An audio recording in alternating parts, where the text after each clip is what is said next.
பார்க்க போகிறது of road adventure. பார்த்தீங்கன்னா ரிவர், ஃபாரஸ்ட், கரடு முரடான பாதைகள், பாறைகள், தண்ணி அதிகமாக தேங்கி இருக்கிற இடங்களாக தான் இருக்க முடியும். பொதுவாக டெசர்ட் மாதிரியான இடங்கள்லையும் ஆஃப் ரோட் ரைட் பண்ணலாம்.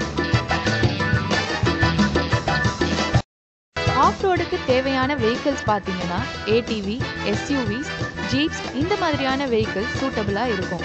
ஆஃப் ரோடுக்காக இல்லைனா புதுசாக வெஹிக்கிள்ஸ் வாங்கி அதை ஆஃப் ரோடுக்கு ஏற்ற மாதிரி மாடிஃபை பண்ணுறாங்க.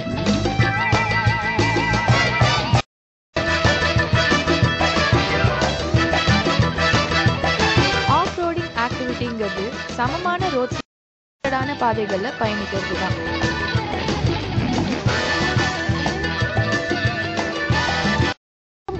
Point with me Anjana. ஒவ்வொரு வாரமும் பாயிண்ட் நிகழ்ச்சியில ரொம்ப வித்தியாசமான விஷயங்கள் நிறையவே பார்த்துட்டு இருக்கீங்க, ரொம்ப அட்வென்ச்சரஸான விஷயங்கள் பார்த்துட்டு இருக்கீங்க.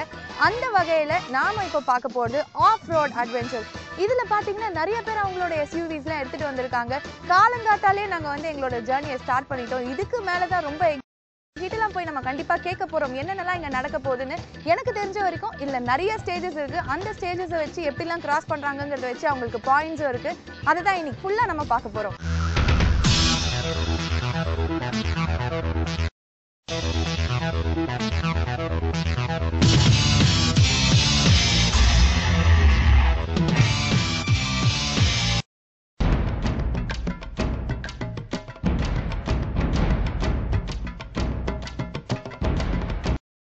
ங்கிறவங்க இந்த ஈவெண்ட்ல ரொம்பவே முக்கியமானவங்க. இவங்க முதல்லயே இந்த இடத்தை அனலைஸ் பண்ணி வண்டி ஓட்டி ட்ரையல் பார்த்து ஆஃப் ரோடுக்கு இந்த இடம் தகுந்த இடமானு டிசைட் பண்ணிடுறாங்க. அதுக்கப்புறம் தான் 4 வெஹிக்கிள்ஸ் இருக்கு. அந்த 3லேருந்து 4 வெஹிக்கிள்ஸோட டிரைவர்ஸ்க்கும் மார்ஷல்ஸ் அந்த ஸ்டேஜ் என்டர் பண்றதுக்கு முன்னாடி எப்படி அந்த டாஸ்கை கம்ப்ளீட் பண்ணணும், என்ன ரிஸ்க் ஃபேக்டர்ஸ் இருக்கு அது மட்டும் பண்ணிடுறாங்க.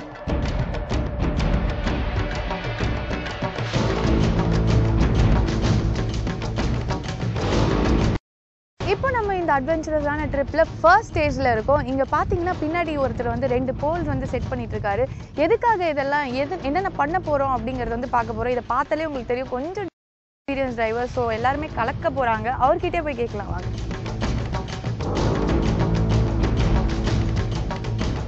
ஹாய். இந்த 2 போல்ஸ் இப்போ செட் பண்ணி 2 போல் எதுக்கு செட் பண்ணிருக்கா, இந்த ஈவெண்ட்ல இந்த வெஹிக்கிள் இந்த போல் இடிக்காம அங்கேருந்து உள்ள இந்த இதில் இதுல ஏறி திரும்பி அந்த சைடுல இருந்து அப்படி மேலே ஏற போறாங்க அந்த ரோட்ல. ஓகே. இதுல இடிக்காம வேற ஓட்டணும். இதுல இடிச்சா பாயிண்ட்ஸ் கம்மியாயிடும். ஓ ஓகே. சோ அதனால இது is a very technical and requires a lot of skill. இது சோ இந்த ஸ்டேஜ் கம்ப்ளீட் பண்ண இருக்காங்க. எல்லாருக்கும் ஒரு புக் கொடுத்துருக்கோம். அந்த புக்ல பாயிண்ட்ஸ் அவங்க நோட் பண்ணுவாங்க. இந்த இதை இடிச்சா அது யார் இடிச்சாங்கிறது மார்ஷல்ஸ் இருக்காங்க. Okay okay. எல்லாருக்கும் கண்டிப்பா ஆல் தி பெஸ்ட் சொல்லி ஆகணும். ஏன்னா ரொம்ப கஷ்டமான ஒரு விஷயமா தெரியுது. நிறைய பள்ளம், மேடு, தண்ணி எல்லாமே இருக்கு. சும்மா ஓட்டுறதே ரொம்ப கஷ்டங்க. ஒரு ஆல் தி பெஸ்ட் சொல்லிட்டு நம்ம ஸ்டார்ட் பண்ணலாமா? ஒவ்வொரு டீமுக்கும் ஒரு குரூப் லீடர் இருக்காங்க. அடுத்தடுத்து வரிசையா மத்தவங்க அவங்கள ஃபாலோ பண்றாங்க. இது எதுக்குன்னா வழி மாறி போகாம இருக்கும்.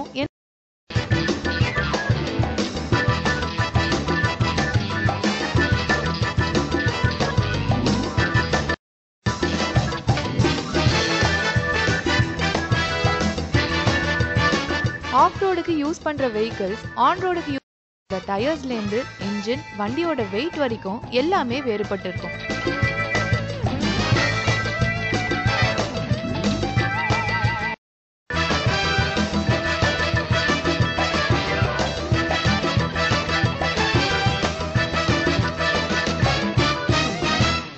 எஸ்யூவி வெஹிக்கிள்ஸில் என்ன டிஃப்ரென்ஸ்னா, ஆஃப் ரோடிங் வண்டியில் என்ன டிஃப்ரென்ஸ்னா, மெயினாக நம்ம கொஞ்சம் ஆஃப் ரோடிங்க்கே வண்டி கொஞ்சம் ப்ரிப்ரேஷன் பண்ணணும். நார்மல் ஸ்டாக் வெஹிக்கிள்லேருந்து கொஞ்சம் ப்ரிப்ரேஷன்ஸ் பண்ணணும். வண்டியில் நம்ம பவர்ஃபுல் இன்ஜின் இருக்கணும், நல்லா டயர்ஸ் இருக்கணும், ப்ரிஃபரபிளி கொஞ்சம் ஹை ரேஸ் டயர்ஸ் இருக்கணும், சஸ்பென்ஷன் ஹை லிஃப்ட் இருக்கணும். கொஞ்சம் நம்ம ஏர் இன்டேக்கே ஸ்நாக்கல் போடுறோம். ஸ்நாக்கல் போட்டாச்சுன்னா நல்லா க்ளீன் ஏர் வரும், தண்ணி ஏர் ஃபில்டர் உள்ளே போகாது. ஸோ நம்ம தண்ணி என்ன கிராஸ் பண்ணுறோம், மண்ணில் போகிறோம், ஈஸியாக இருக்கும், வண்டி ஹீட் ஆகாது. அப்புறம் நம்ம டயர்ஸ் கண்டிஷன்ஸ் நல்லா பக்காவாக கண்டிஷனில் இருக்கணும். அப்போ தான் நல்லா ட்ராக்ஷன் கிடைக்கும் வண்டிக்கு. வண்டி நம்ம கொஞ்சம் லிஃப்ட் பண்ணியாச்சுன்னா என்ன ஆப்ஸ்டிக்கல்ஸ் இருக்கும், ஸ்டோன்ஸு, மண், வண்டி ஈஸிலி போகும்.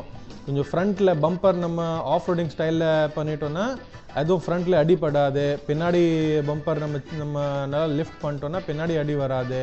கொஞ்சம் கீழே நம்ம ஸ்கிட் பிளேட்ஸ் எல்லாம் போட்டாச்சுன்னா கீழே எந்த வண்டியில் பொருள் இருக்கும் அதில் எதுவும் அடிப்படாது. வண்டி ஸ்பெஷலாக ப்ரிப்பேர் பண்ணோம். அது நம்ம ஆல்சோ ஆஃப் ரோடிங் எல்லாம் என்ஜாய் பண்ணலாம்.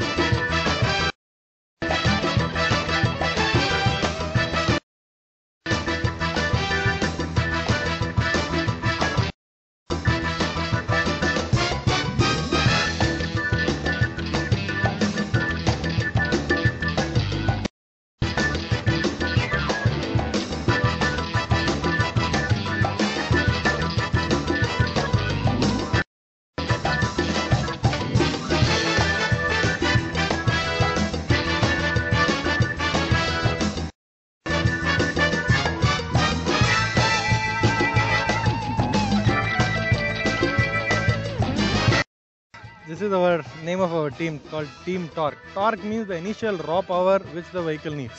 முதல்ல வந்து ஒரு வண்டி போறதுக்கு ஒரு பவர் வேணும், ஒரு ரா பவர். அதுதான் வந்து ஆல்வேஸ் ஸ்மைலிங்.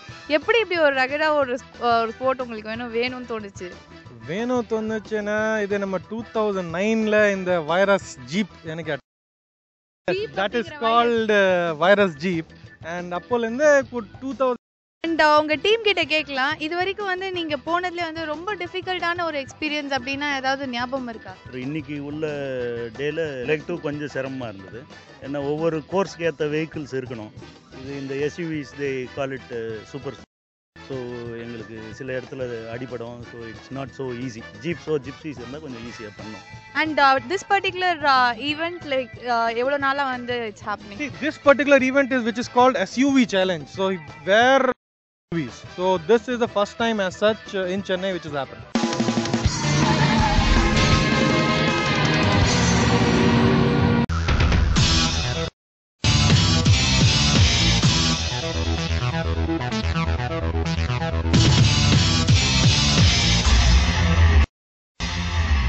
இந்த டீம் பார்த்தீங்கன்னா பெங்களூர்லேருந்து வந்திருக்காங்க இந்த ஈவெண்ட்காகவே. ஸோ அவங்க கிட்ட போய் நம்ம இப்போ பேச போகிறோம். வாங்க. Hi guys. Okay, you're all from Bangalore, is it? Yeah, we're from Bangalore. Okay. யாரோட ஐடியா இது ஃபர்ஸ்ட் இங்க வரணும் இல்ல வந்து participate? Tazim Milkar. Group leader, please. So they're saying you are the group leader. Why is that so? It's nothing like we are the group leader or something. We all took us and I passed on the message and we decided to come. Off road அட்வென்ச்சரில் முக்கியமாக செய்ய வேண்டிய பொதுவாக on road எஸ்யூவியோட air pressure டயரில் 35 PSI இருக்கும். ஆனால் of ரோட்டில் போகும்போது PSI குறைக்க வேண்டியிருக்கு. இது எதுக்குன்னா கரடுமுரடான பாதைகளில் டயர் பர்ஸ்ட் ஆகாமல் கம்ஃபர்டபுளாக ட்ராவல் பண்ணுறதுக்கு தான். நான் வந்து இவ்வளோ நேரம் வந்து த்ரில்லிங்காக இருந்தது அப்படின்னு நினச்சேன். ஆனால் ரொம்ப பயங்கரமாக த்ரில்லிங்காக ஒரு எக்ஸ்பீரியன்ஸ் எனக்கு வெயிட் பண்ணிட்டு இருக்கு அப்படின்னு நினைக்கிறேன். ஏன்னா சுந்தர் ஏற்கனவே ஓட்டி நான் பார்த்துட்டேன். அதனால தான் கொஞ்சம் லைட்டாக பயமாக இருக்குது. Hi. Hello. This is called as Polaris RZR. Okay. This is an American vehicle. Okay. This is basically used in the desert. Okay. Launched in India. And so we do this event in the Palar. Okay. So இப்போ எப்படி வந்து நம்ம இந்த ஏரியாவை cover பண்ண போகிறோம் லைட்டாக? Where this has got a very high torque. Okay. In speed. Okay. So like it will be more faster than the gypsies. In some places it will do better than the jeeps. ரொம்ப பெட்டராகவே இருக்கும் அப்படின்னு சொல்கிறாங்க. And ரொம்ப கஷ்டமான ஒரு இடத்த வந்து எங்கள் டீம் தேர்ந்தெடுத்து நாங்கள்லாம் ஷூட் பண்ணுறோமா, நீ போய் அவரோட ஒரு ரைட் போயிட்டு வா அப்படின்னு.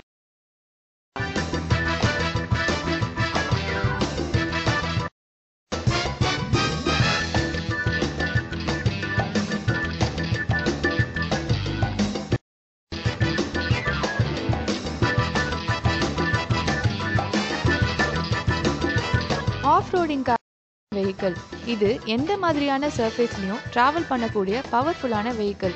முக்கியமாக இது லோ ப்ரெஷர் டயர் ஜிப்சிஸை விட டெசர்ட்டில் ரொம்ப ஈஸியாக ட்ராவல் பண்ண முடியும்.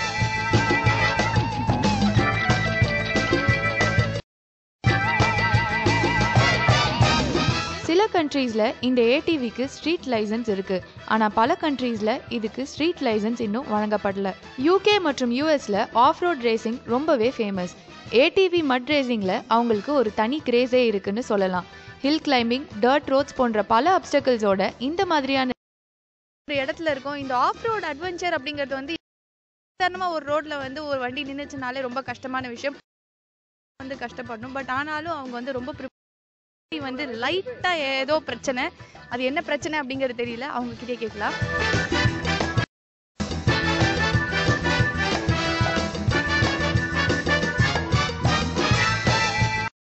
வைண்டிங் பண்ணேன், அதில் வரும்போது ஏர் ரொம்ப லோவாக வச்சுருந்தேன், லோ ப்ரெஷரில் வச்சுருந்தாலும் டயர் வந்து வெளியில் கலந்துடுச்சு. அதனால் இப்போ உடனே இமிடியேட்டாக ரெக்கவரி பண்ணி இப்போ அடுத்த இதுக்கு நான் பண்ண போகிறேன். ஓகே, ஸோ டயர் ஏற்கனவே ப்ரிப்பேர்டாக எல்லாம் எடுத்துகிட்டு வந்து வச்சுருக்கீங்களா? Like you have all the equipments? எல்லா எக்யூப்மெண்ட்ஸும் ஆஃப் ரோடுன்னு வந்துட்டு எல்லா எக்யூப்மெண்ட்ஸோடு தான் வருவோம். எக்ஸ்பீரியன்ஸ் மற்றும் அவங்க கம்ப்ளீட் பண்ண டாஸ்க் பற்றி பார்த்தோம். ஏடிவி வெஹிக்கிள்ஸில் ட்ராவல் பண்ணுற எக்ஸ்பீரியன்ஸ் எப்படி இருக்குன்னு பார்த்தோம். ஜாம் ஆயிடுச்சுன்னா அதை எப்படி ரெஸ்கியூ பண்ணுறது மற்றும் மற்ற டீம்ஸோட எக்ஸ்பீரியன்ஸ் பற்றி பார்க்க போகிறோம்.